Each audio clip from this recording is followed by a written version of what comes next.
Hey, what's up? It's Philip from Easy Tutorials, and let me show you today how to split a screen in a Blender video editor. It's a very easy process. All I need to do is to, for example, drag and drop my two videos, this one and this one.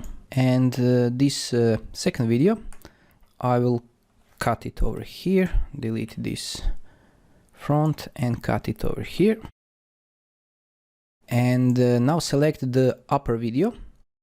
And on the right side, press N on your keyboard. And over here you can see the position under transform and crop.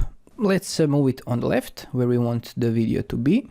Okay, position on the left like this. And we can now go to crop and crop the right side of the video. You can crop also the left side, but it doesn't matter. You can do it if you want.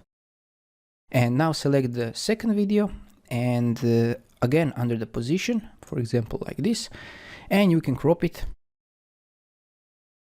if you want, but it's not necessary. This is just some basic show how to make a video side by side, for example, and you have a split screen video. You can play with the sizes to make it perfect in the middle. And this is it. If you find this helpful, let me know in the comments below. Thanks for watching. Bye bye.